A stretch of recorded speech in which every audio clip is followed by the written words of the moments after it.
Assalamualaikum warahmatullahi wabarakatuh. Perkenalkan, saya Alisa Nur Afifah, mahasiswi pasca sarjana UIN Saifuddin Zuhri Purwokerto. Hari ini, sore ini, kita bersama-sama mengikuti mata kuliah Studi Kritis Kontrasistik Sejarah Kebudayaan Islam. Sebelumnya, saya mengucapkan taqabbalallahu minna wa minkum, syamana wa syamakum, minal aidin wal faizin, kullu amin wa antum bi khair. Mohon maaf lahir batin. Hari ini, tema ketiga kita adalah kita akan membahas bersama-sama tentang Islam pada masa periode Nabi besar Muhammad SAW. Presentasi kali ini kita akan bersama-sama membahas tentang sejarah Islam pada masa Nabi Muhammad, fase Mekah dan fase Madinah. Kita juga akan mempelajari dan menjelajahi latar belakang pentingnya mempelajari sejarah Islam, serta kita dapat mengambil hikmah dan pelajaran yang berharga dan relevan dengan kehidupan kita saat ini.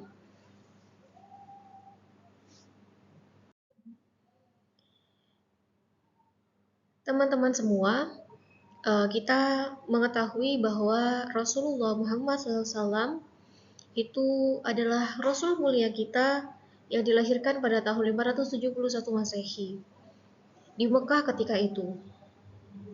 Fase pertama dakwah yang akan kami jelaskan adalah fase periode Mekah tahun 610 sampai 622 Masehi. Awal mulanya wahyu dan perjuangan penyebaran agama Islam. Jadi awalnya Nabi besar Muhammad SAW itu dilahirkan di Mekah dengan kondisi masyarakat Arab pra-Islam di sana dalam kondisi yang jahiliyah, dengan kondisi sosial, ekonomi, dan budaya yang kompleks dan ditandai dengan kepercayaan politeistik dan mereka menyembah berhala. Nah, awal kenabian Nabi Muhammad SAW adalah ketika itu kita mengetahui bersama bahwa Nabi Muhammad senang beriktikaf di sebuah gua yang kita tahu sebagai Gua Hiro. Pada tahun 610 Masehi diturunkanlah wahyu oleh malaikat Jibril kepada Nabi Muhammad SAW yang menandai dimulainya era baru dalam penyebaran ajaran agama Islam. Kemudian ketika itu reaksi masyarakat Quraisy sangat beragam, dibagi menjadi 3 golongan. Ada yang mentah-mentah menolaknya, ada yang menerimanya dengan senang hati, menerimanya dengan penuh kepercayaan.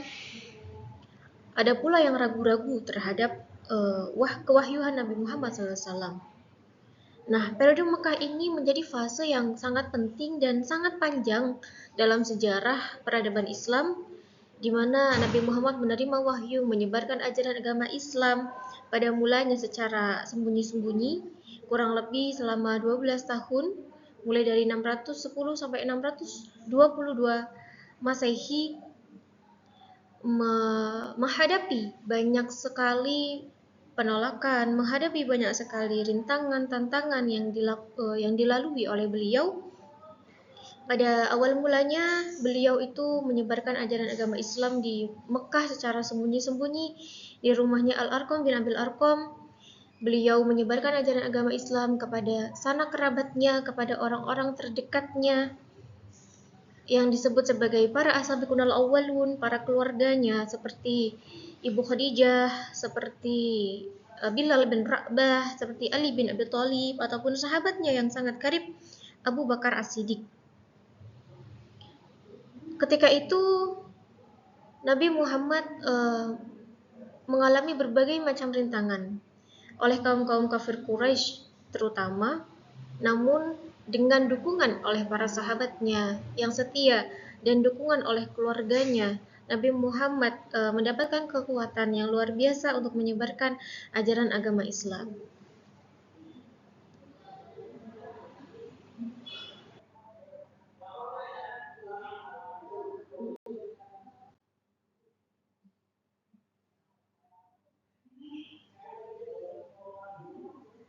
Udah. Oh my god.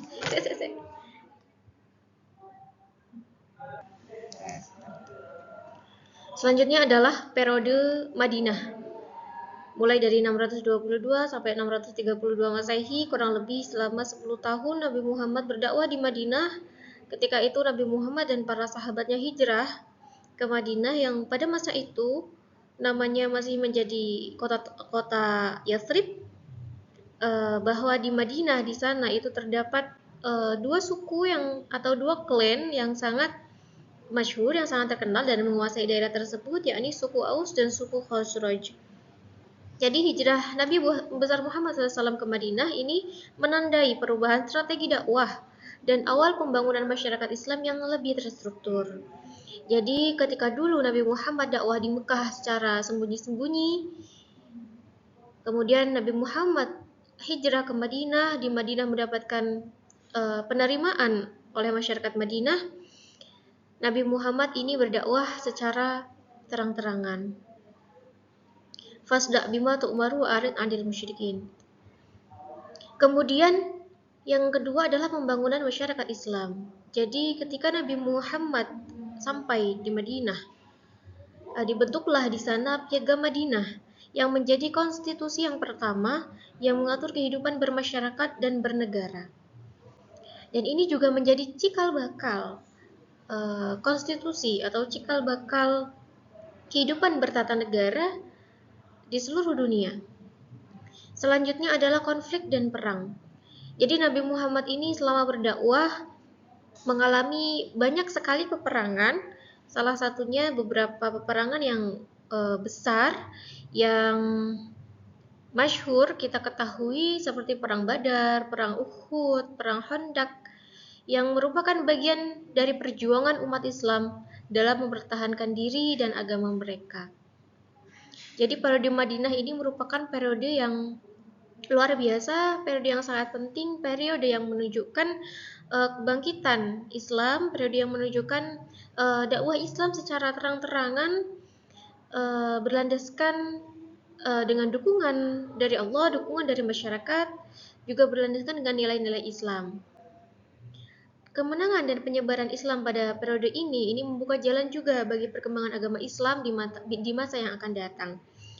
Setelah Nabi Muhammad menyebarkan ajaran dakwah di Madinah, kemudian Nabi Muhammad kembali ke Mekah untuk melakukan kota Mekah yang kita sebut sebagai peristiwa Fathu Mekah.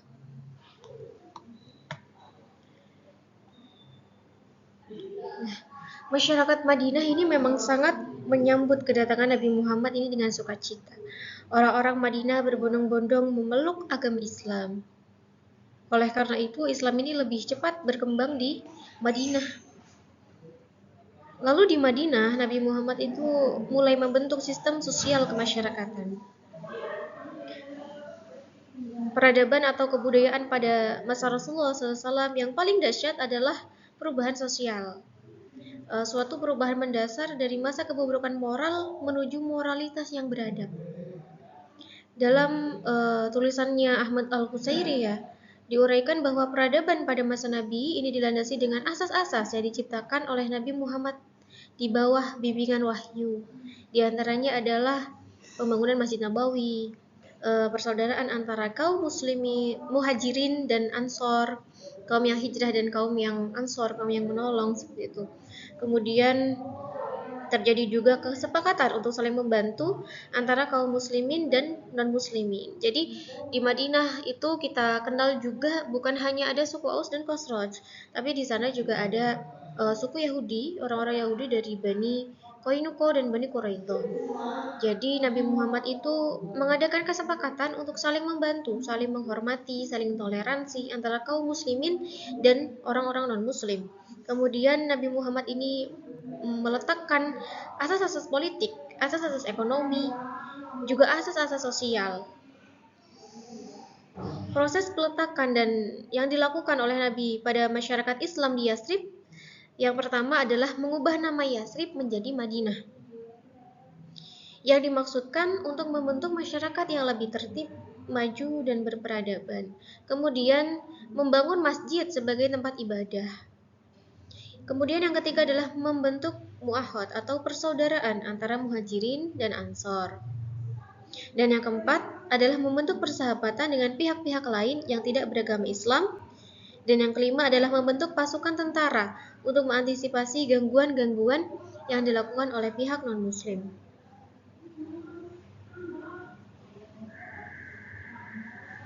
Kemudian adalah pada bidang politik. Pada bidang politik, Nabi Muhammad ini merumuskan piagam Madinah. Piagam Madinah yang berisi kesepakatan, yang berisi konstitusi antara penduduk Yatsrib, baik yang orang muslim maupun orang yang non-muslim. Kemudian dakwah Nabi di Madinah ini merupakan fase yang dakwah yang sukses. Apabila dulu ketika Nabi di Mekah, beliau berdakwah mengajarkan tentang ketauhidan, beliau mengajarkan tentang akidah. Maka ketika di Madinah, beliau itu mengajarkan tentang muamalah dan reformasi sosial politik. Jadi ketika beliau berdakwah, beliau itu mengadakan revolusi spiritual, juga reformasi sosial politik. Revolusi spiritual adalah penyucian daripada kemusyrikan, penyucian ketauhidan dan moralitas ketika itu. Kemudian reformasi sosial politik. Jadi Nabi Muhammad ini membentuk masyarakat yang madani, membentuk sistem pemerintahan Islam yang bersumber dari wahyu ilahi, bersumber dari Al-Quran, atas dasar toleransi. Harus diedit lah ya, langsung banget ya. Oke, yang selanjutnya adalah wafatnya Rasulullah. Rasulullah SAW wafat ketika itu berusia kurang lebih 63 tahun dan merupakan hari duka bagi seluruh umat Islam dan menandai berakhirnya era kenabian karena beliau adalah Rasul terakhir itu. Kemudian dampak dan pengaruhnya. Jadi kehilangan Rasulullah ini membawa dampak besar bagi umat Islam, mempengaruhi berbagai aspek kehidupan mereka. Salah satunya adalah siapa ini yang akan menggantikan kepemimpinan dari Nabi besar Muhammad SAW. Nah, wafatnya Rasulullah ini merupakan titik balik dalam sejarah Islam. Meskipun umat Islam kehilangan sosok pemimpin yang sangat mereka cintai, kepemimpinan tetap dilanjutkan oleh para khulafaur rasyidin yang membawa agama ini menuju kejayaan.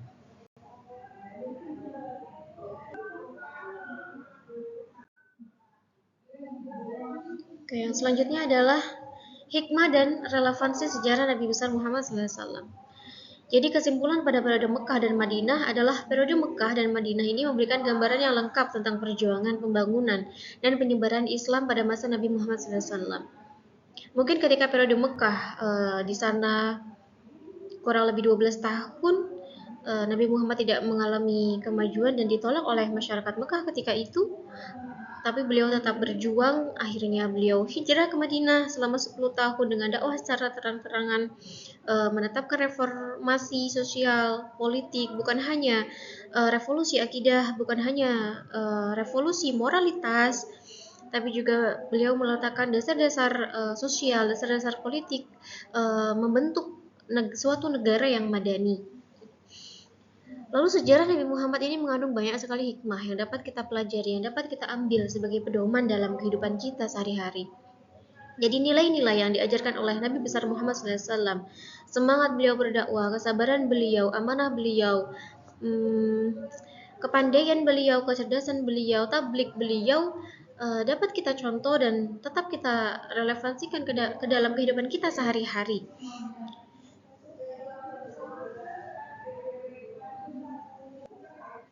Hal ini selaras dengan tujuan dakwah Rasulullah SAW yang pertama yakni membentuk kepribadian Islami. Jadi terbentuknya pribadi-pribadi Islam yang kompeten, yang kredibel, yang terpercaya dan berakhlak mulia merupakan fondasi awal dari tugas beliau sebagai Nabi utusan Allah Subhanahu wa taala. Membentuk manusia menjadi manusia yang rabbani, yang salimul akidah, yang sahihul ibadah, yang matimul khub, yang qawiyul jizm, juga yang jihadul nafsi, qadirun alal kasbi, dan anfa'ulin nas.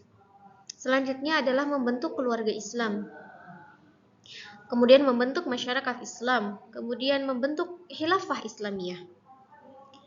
Dan yang terakhir adalah menjadi guru dunia, menjadi teladan bagi kita semua bahwa Nabi Muhammad adalah laqad kana lakum fi Rasulillahi uswatun hasanah.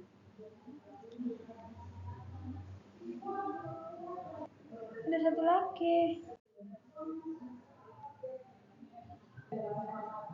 Selanjutnya ini adalah bonus peta perjalanan hijrah dan garis waktu peristiwa penting Nabi Muhammad SAW ketika hijrah.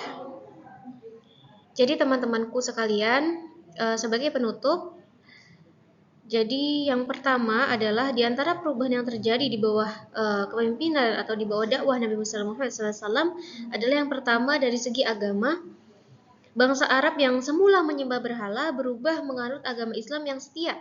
Mereka berbondong-bondong masuk agama Islam secara sukarela tanpa ada paksaan dari pihak manapun. Lalu yang kedua adalah dari segi kemasyarakatan yang awalnya terkenal sebagai masyarakat yang tidak mengenal peri kemanusiaan, membunuh, misalnya meminum minuman keras, akhirnya berubah menjadi bangsa yang disiplin terhadap nilai-nilai kemanusiaan sehingga tidak lagi terlihat eksploitasi wanita, tidak lagi terlihat perbudakan, perjudian, ataupun minum-minuman keras. Yang ketiga adalah dari segi politik. Masyarakat Arab ini tidak lagi sebagai bangsa yang bercerai-berai karena kesukuan, tetapi berkat ajaran Islam berubah menjadi bangsa yang besar, bersatu di bawah bendera Islam, sehingga dalam tempo yang relatif singkat, bangsa Arab ini berubah menjadi bangsa besar yang dikagumi oleh bangsa lainnya. Jadi periode dakwah Nabi besar Muhammad SAW pada fase Mekah dan fase Madinah membawa dampak ataupun membawa pelajaran hikmah teladan yang luar biasa kepada kita semua, bagaimana Nabi Muhammad menyebarkan ajaran agama Islam, menyebarkan wahyu ilahi, bagaimana semangat beliau dalam menyebarkan agama Islam, dan apa yang beliau sampaikan, apa yang beliau contohkan langgeng dan dapat kita teladani sampai sekarang. Sekian teman-teman yang dapat saya sampaikan, mudah-mudahan ada manfaatnya. Mohon maaf apabila terdapat banyak kesalahan. Akhirul kalam, wallahul muwaffiq ila aqwamit thoriq. Syukran katsiran jazakumullah. Wassalamualaikum warahmatullahi wabarakatuh.